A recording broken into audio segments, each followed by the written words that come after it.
Shalom à tous, que le Seigneur vous bénisse. C'est une joie immense, c'est un privilège assez particulier pour moi, mes frères, pour moi, mes sœurs, de m'adresser à vous ce soir. Soyez richement bénis au nom puissant du Seigneur Jésus-Christ. Nous allons continuer ce soir dans notre moment de partage, dans nos moments de partage comme d'habitude. Nous sommes toujours dans notre programme « Je marche avec Jésus ». Nous avons choisi de consacrer nos vies au service de Dieu.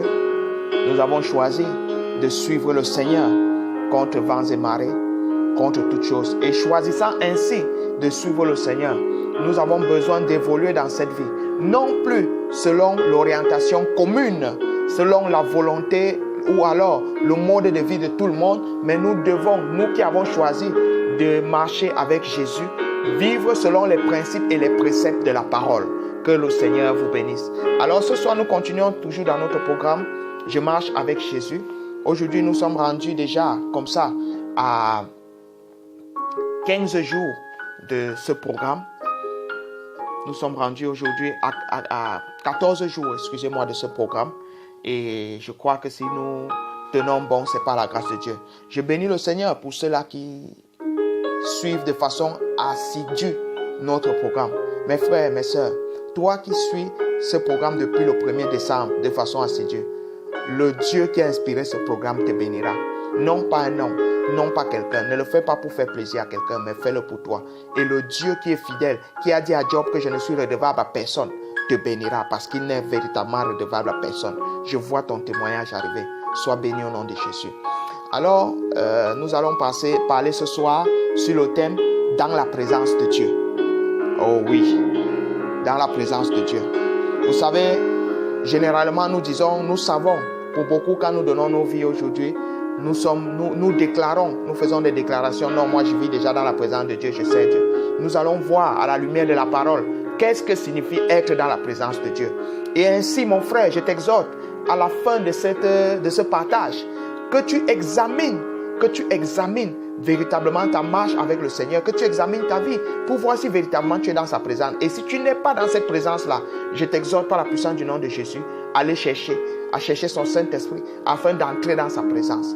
C'est vrai, ce n'est pas par tes efforts, ce n'est pas ta grâce, mais tout au moins, ton cœur doit désirer le recevoir. Amen. Que Dieu vous bénisse. Avant toute chose, nous allons prier. Père, nous te rendons grâce et nous te bénissons. Nous te bénissons pour tous tes bienfaits. Nous reconnaissons ta toute puissance. Nous joignons 24 vieillards et aux 4 êtres vivants pour dire Saint, Saint, Saint, tu es, car tu es le Dieu 3 fois saint. Père, nous prions que ton sang nous lave, que le sang de Jésus-Christ nous purifie. Oh Seigneur, que toutes nos fautes soient effacées, expiées au nom de Jésus.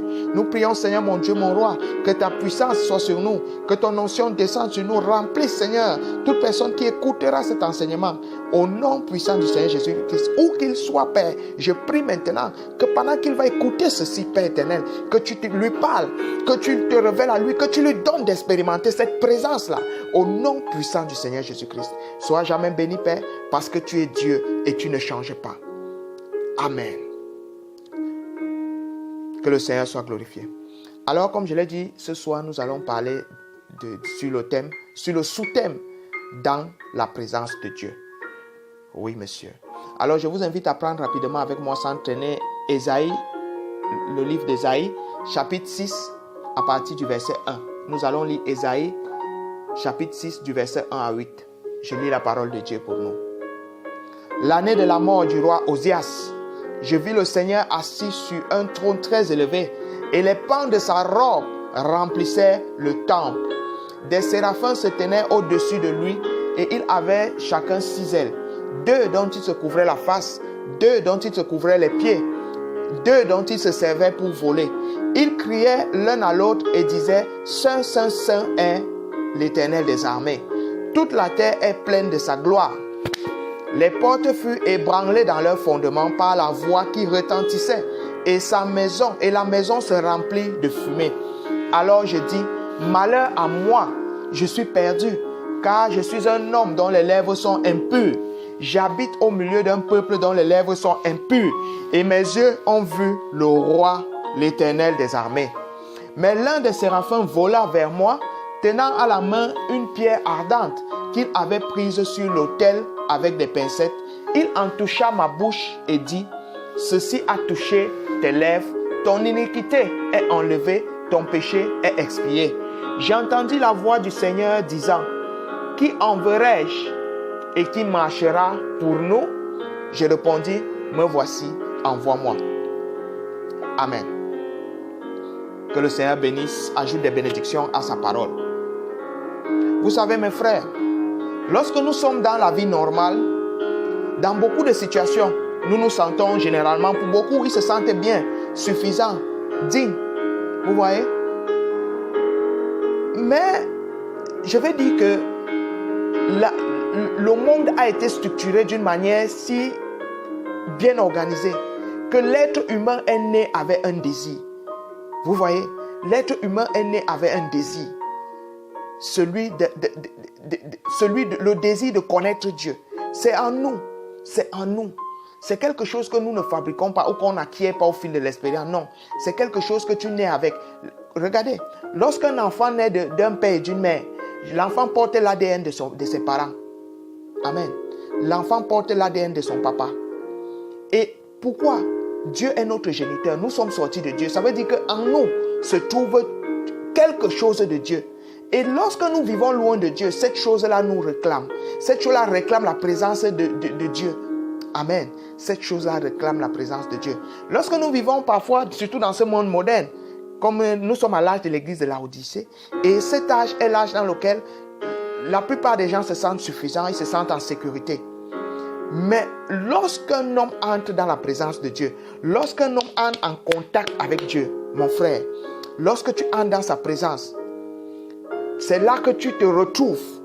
C'est là que tu te retrouves. Quel que soit le degré d'orgueil que tu pouvais avoir, mon frère, tu comprends à ce moment-là qu'il y a quelque chose qui t'a manqué. Tu comprends à ce moment-là qu'il y a quelque chose qui est au-dessus de toi et bien plus puissant que toi.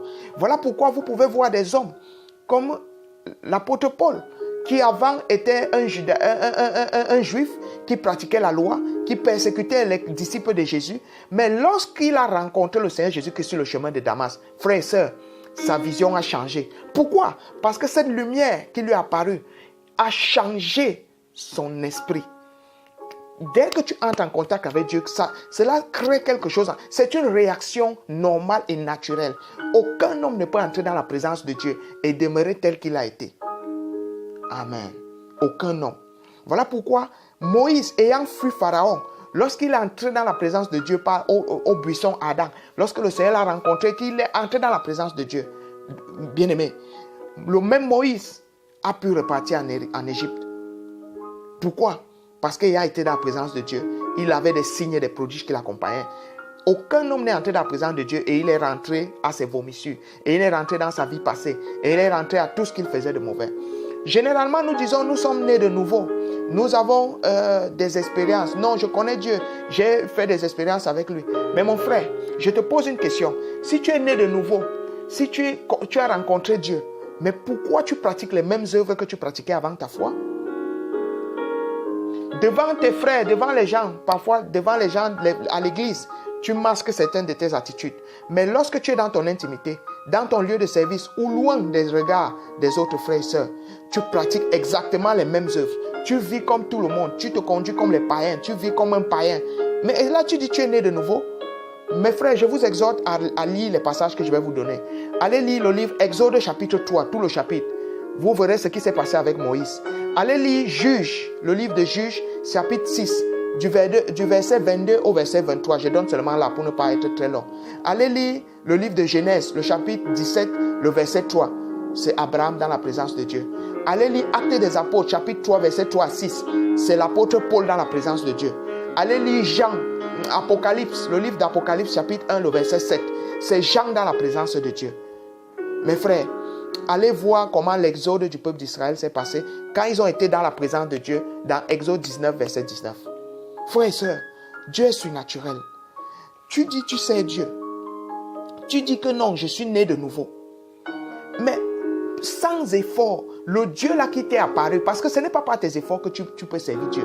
C'est par Dieu lui-même que tu peux le connaître et que tu peux le suivre pour le servir.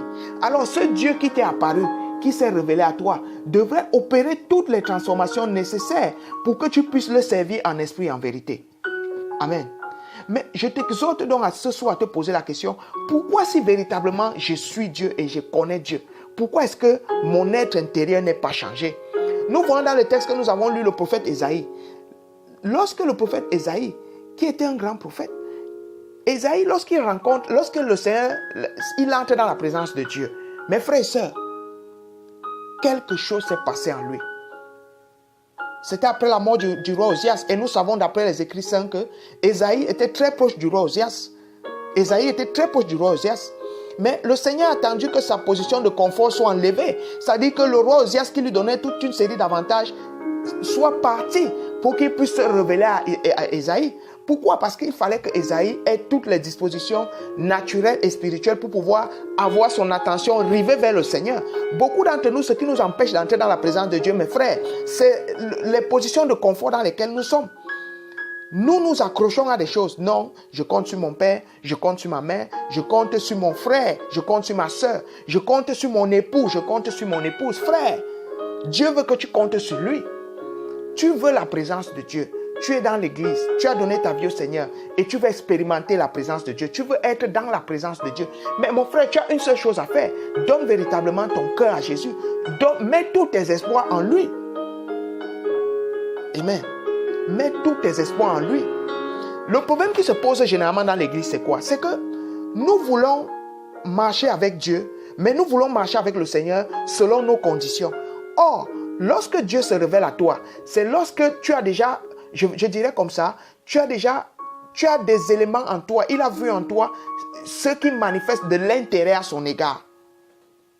Je répète, chaque fois que Dieu se manifeste à un homme, c'est lorsqu'il sonde aux profondeurs de ton cœur. Il voit en toi, c'est-à-dire quelque chose qui l'attire. Voilà, c'est ce que je veux dire.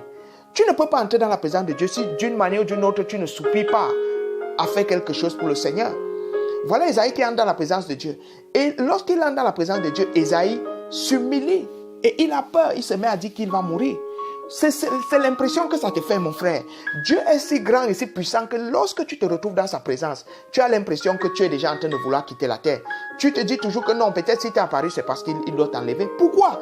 Parce que Dieu est si saint et si puissant que il ne se révèle pas à l'homme. Souvenez-vous, lorsque Moïse a voulu voir Dieu, il lui a dit que l'homme n'est pas assez saint pour me voir à cette époque-là. Et la seule manière pour un homme de me voir, il a dit à Moïse que comme tu veux me voir, je vais passer, je vais te mettre dans le creux d'un rocher. Et lorsque je passerai, je vais ouvrir tes yeux et tu me verras. Mais Moïse a dit, qu'est-ce qu'il a vu? Il a vu un dos semblable au dos d'un homme. Lorsque tu entres dans la présence de Dieu, tu deviens quelque chose de surnaturel se passe. Mais sachez que Moïse, avant qu'il ne rencontre Dieu de cette manière physique, était déjà dans la présence de Dieu. Amen. Il était déjà dans la présence de Dieu parce qu'il est entré dans la présence de Dieu au buisson Adam. Et qu'est-ce qu'il a fait dès qu'il est entré dans la présence de Dieu? Le Seigneur lui a dit, enlève tes chaussures car le lieu où tu te sens, c'est un lieu saint. Il a enlevé ses souliers, il s'est couché. Toutes les personnes que je vous ai citées et dont je vous ai donné les références pour lecture, dès qu'ils sont entrés dans la présence de Dieu, ils se sont humiliés. Lorsque tu entres dans la présence de Dieu, ta vie n'est plus ta vie. Lorsque tu as expérimenté la présence de Dieu, l'essence de ta vie devient Dieu. L'objectif de ta vie devient honorer ce Dieu-là. Pas par des efforts. Frère, tu n'as pas d'efforts à faire. C'est quelque chose que tu sens au plus profond de toi. Au fond de ton être, tu as besoin de l'adorer.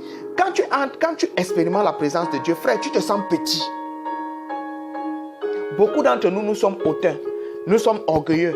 Nous sommes méprisants. Nous avons toutes les attitudes qui ne glorifient pas Dieu. Mais comment pouvons-nous avoir ces attitudes et nous dire être dans la présence de Dieu? Amen. Que le Seigneur vous bénisse. Vous savez, Jésus-Christ par sa mort à la croix nous a introduits. C'est lui qui nous a introduits de façon massive et collective dans cette présence-là, au travers du Saint-Esprit. Le Saint-Esprit est le canal de communication avec Dieu. Amen. C'est le Saint-Esprit qui vient en nous et qui nous donne des dispositions pour pouvoir même savoir que nous sommes dans la présence de Dieu. C'est un peu comme un problème de compatibilité. Amen. Le Saint-Esprit t'amène à pouvoir reconnaître cette présence-là. Quand nous sommes dans la présence de Dieu, quand un homme entre dans la présence de Dieu, tout devient possible. Pourquoi? Pas parce que tout ce qu'il veut va lui être accordé toujours. Non. Mais parce qu'à ce moment-là, ce ne sont plus ses désirs qui priment, ce sont les désirs de Dieu. Un homme qui est dans la présence de Dieu sait reconnaître les volontés de Dieu pour sa vie. Et à ce moment-là, il ne poursuit plus ses désirs personnels, mais il poursuit les désirs et les volontés de Dieu pour lui. Parce qu'il comprend par l'Esprit de Dieu que la présence de Dieu lui donne de pouvoir vivre dans la volonté de Dieu et pour la gloire de Dieu. Pourquoi nous avons beaucoup de problèmes même dans la foi? Parce que nous prenons des moments de jeûne, de prière. Nous prions Dieu de nous donner certaines choses selon nos volontés. Mais la Bible dit expressément que mes désirs ne sont pas vos désirs, mes pensées ne sont pas vos pensées. L'intelligence de l'homme est limitée pour pouvoir contenir Dieu. Mes frères, nous ne pourrons jamais comprendre et connaître Dieu par le simple intellect. Mes frères et sœurs, beaucoup d'entre nous, même dans ce groupe, beaucoup de personnes disent servir le Seigneur, disent être nés de nouveau. Mais eux-mêmes, ils savent au fond d'eux qu'ils ne font rien de ce qui appartient. Ils ne font rien de ce que prescrit la parole de Dieu. Eux-mêmes savent qu'ils fuient la présence de Dieu au travers de leur vie. Mais ils se confortent. Tous les jours, ils partent prier. Ne te base pas sur l'exaucement de tes prières pour dire que tu es dans la présence de Dieu. Wrong, faux. Wrong. Non. L'exaucement de tes prières n'a jamais été un signe de la présence de Dieu. Amen. Jamais, jamais. Sur la terre, je prends un exemple type. La Bible dit qu'il pleut pour les bonnes et les mauvaises herbes sur la terre. Il y a une grâce qui est abondante pour tout le monde. Et tout le monde en bénéficie. Même le franc-maçon, même le rosicrucien, même le sorcier du village. Tout le monde en bénéficie. Maintenant, un fils bénéficie d'un statut particulier. Quelle est la différence? Parce que je veux bien faire la nuance. Beaucoup de croyants sont des enfants de Dieu. C'est normal. Dieu a créé tout le monde. Dieu a créé toute l'humanité. Il a créé tous les humains. Nous dépendons tous de lui. Mais le diable a compromis. Le diable a corrompu certains des enfants de Dieu en sémant en eux une semence qui n'est pas de Dieu. Nous avons parlé de l'incrédulité précédemment. Je crois que ceux qui ont écouté. Et voilà, ce sont ces choses qui nous éloignent de la présence de Dieu. Nous disons vouloir servir Dieu, mais nous avons un pied dedans, un pied dehors. Bien aimé, servir Dieu, ce n'est pas une relation entre toi et une église. D'ailleurs, pour aller plus loin, il n'y a aucune église qui va sauver. Si quelqu'un vous dit que si vous n'êtes pas dans mon église, vous ne serez pas sauvé, c'est un mensonge, archi faux. Aucune église. C'est au nom de Jésus que tu es sauvé. Et l'église est simplement le canal. L'église est simplement un lieu de regroupement. L'église avec petit e, de regroupement des chrétiens. L'église avec grand e, c'est le corps de Christ. Ceux-là qui sont nés de nouveau de l'Esprit de Dieu. C'est l'église à laquelle il faut appartenir. L'église de Jésus-Christ avec grand e. Pas l'église et le bâtiment, pas la dénomination. Aucune dénomination ne va amener au ciel. C'est l'église de Jésus-Christ qui a le mandat de faire entrer au ciel. Le canal, c'est Jésus-Christ. C'est lui qui a payé le prix. Amen. Alors, toute personne qui sert Dieu ou tout homme de Dieu doit conduire le chrétien à bâtir une relation avec Dieu. Certains te diront non, le Dieu fait chair. Oui, mon frère, tu dois servir le Dieu fait chair, c'est-à-dire l'homme que Dieu met devant toi pour te conduire à lui. Sa mission, c'est de te ramener dans la présence du Père. C'est ça la mission de Dieu, de cet homme-là. Le pasteur, le prophète, sa mission c'est de te ramener dans une position qui t'amène à la restauration afin que tu puisses rebâtir une relation stable et fiable avec ton Dieu. Voilà la mission. C'est lui qui doit t'aider dans ton processus de nouvelle naissance à recevoir le baptême du Saint-Esprit et à pouvoir entrer comme ça dans la présence de Dieu afin de pouvoir vivre une vie pour la gloire de Dieu. Bien-aimés, je voudrais vous faire noter dans le texte d'Ésaïe 6, verset 1 à 8, que lorsque Ésaïe se sent si minable, si petit, face à cette vision du Seigneur, la première chose que l'ange fait, c'est de lui purifier les lèvres.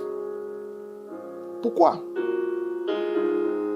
Parce qu'il devrait aller parler de la part de Dieu. Bien-aimé, lorsque tu entres dans la présence de Dieu, tu ne peux pas te taire. Il y a des gens qui sont chrétiens, qui cachent. Même leurs amis avec qui ils mangent ne savent pas qu'ils sont chrétiens. Ils se cachent dans leur chambre pour lire la Bible. Ils ne peuvent même pas chanter un chant de louange, d'adoration. Même au travail, personne ne sait. Non, mon frère. Si tu es marié, si tu es une femme ou un homme, tu vis avec un non-croyant, mets ton Dieu en pratique. Ne l'oppresse pas, non.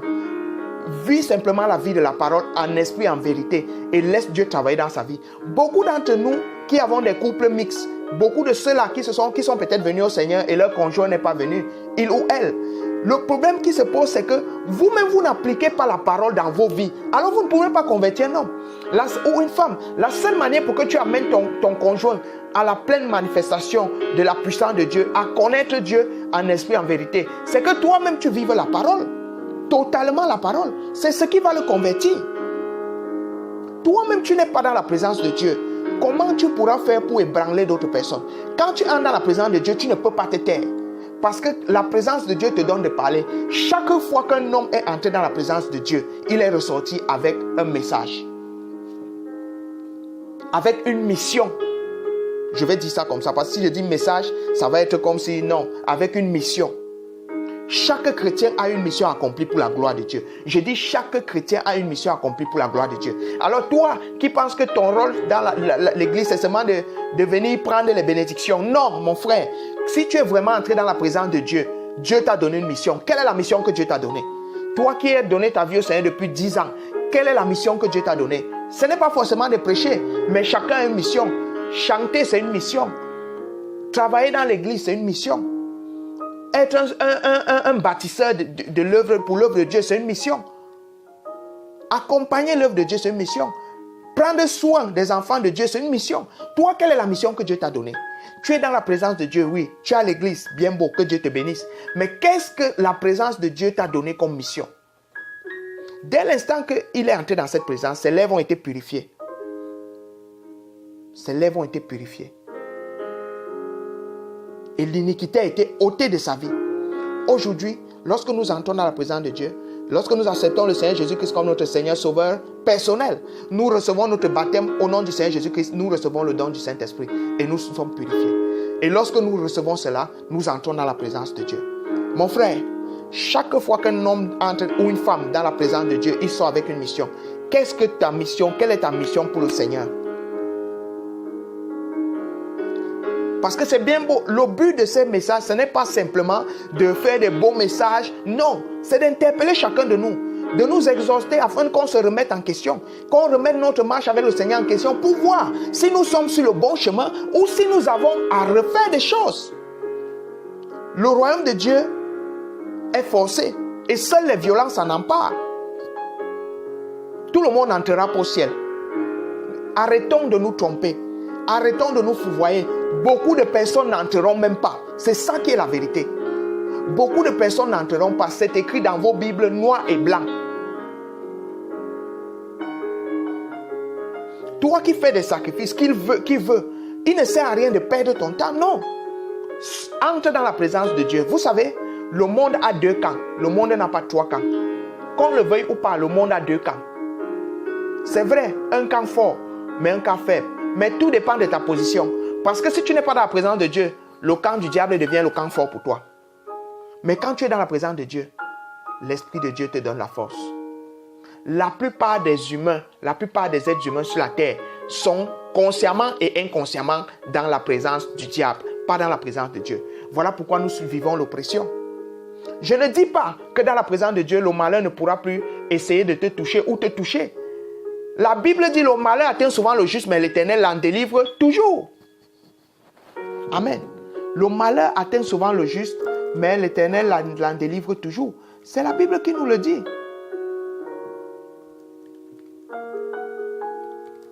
Amen.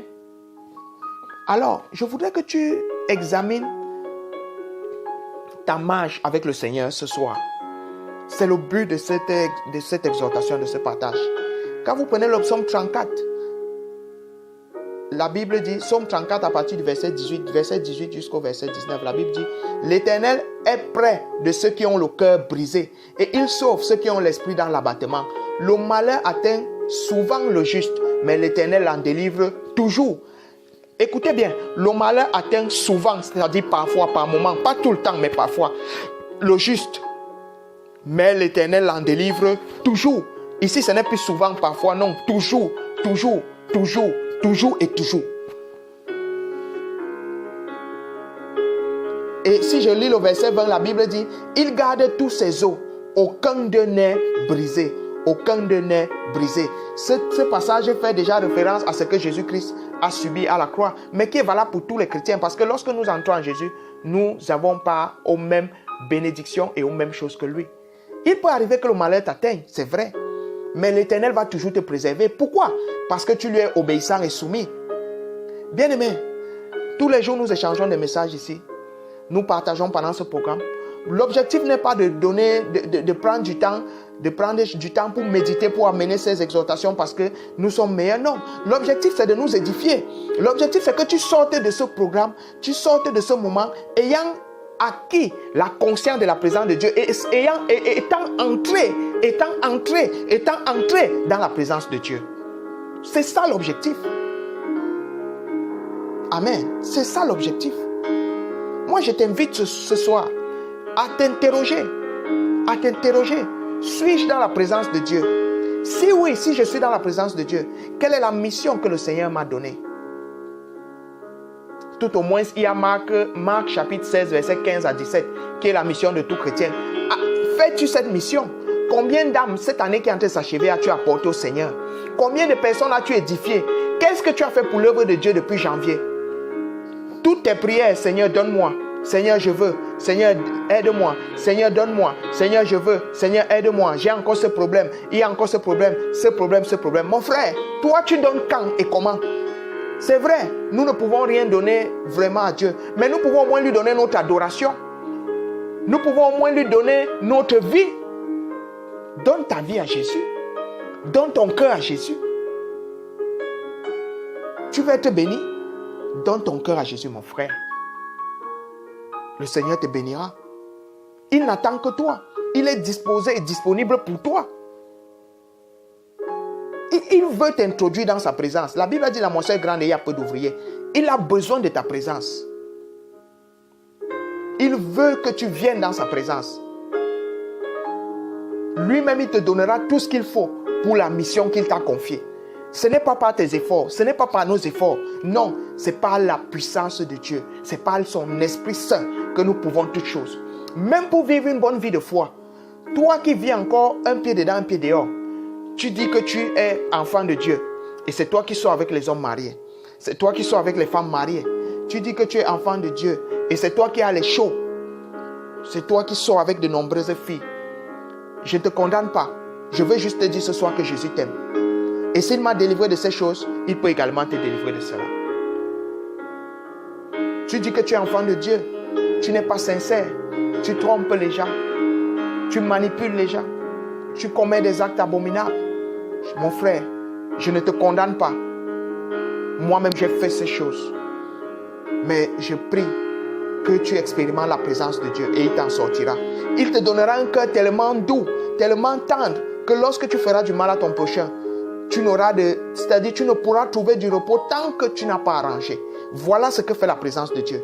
La présence de Dieu fait de toi un être conscient de la parole.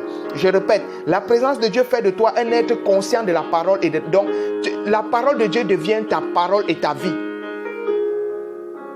Le problème, c'est que nous lisons les Écritures, nous choisissons ce qui nous arrange et nous rejetons. Frère, je répète, la parole de Dieu, c'est Dieu. Donc, tu ne peux pas prendre une partie et rejeter. Dès l'instant que tu rejettes une partie, tu es devenu un incrédule.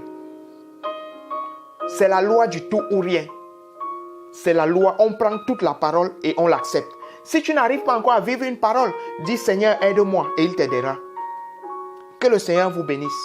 Ce soir, je vais m'arrêter là. Et je nous exhorte, chacun de nous, à chercher cette présence. Nous devons chercher sa présence. Seigneur, je te rends grâce et je te bénis. Je prie, mon Dieu, mon roi, que tu te révèles à mon frère qui a écouté ceci jusqu'à la fin, au nom de Jésus.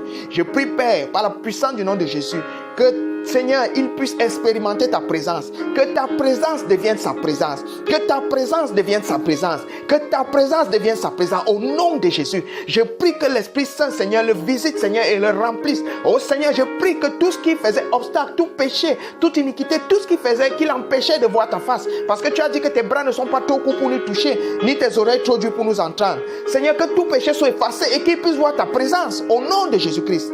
Que ta présence devienne sa présence. Que ta présence devienne sa présence. Que ta présence devienne sa présence. Au nom puissant du Seigneur Jésus-Christ. Père, tu es digne de louange et d'adoration. Et tu n'as pas changé. Seigneur mon Dieu, nous ne pouvons pas vivre ta parole sans toi. Oh mon Dieu, mon roi. Pas par leurs efforts, mais par ta grâce. Visite, Seigneur, tes enfants. Comme tu avais visité l'apôtre Paul sur le chemin de Damas. Comme tu avais visité Gédéon, Seigneur. Oh mon Dieu, comme tu avais visité Moïse, comme tu avais visité, Seigneur, tous ces grands hommes, Seigneur mon Dieu, mon roi, tous ces piliers de la Bible. Visite tes enfants qui écoutent ceci au nom du Seigneur Jésus-Christ. Que ton Esprit Saint survienne sur eux maintenant. Papa, remplis leur cœur de ta présence. Remplis leur cœur de ta présence. Remplis leur cœur de ta présence. Au nom puissant du Seigneur Jésus-Christ. Seigneur, je prie que tu me remplisses également. Que tu me donnes, Seigneur, de vivre plus proche de toi. De quitter tout ce qui ne t'honore pas au nom de Jésus. Prends le total contrôle de ma vie, de nos familles, de nos bien-aimés, frères et sœurs, où qu'ils soient dans le monde. Au nom du Seigneur Jésus-Christ, j'ai ainsi prié. Amen. Shalom.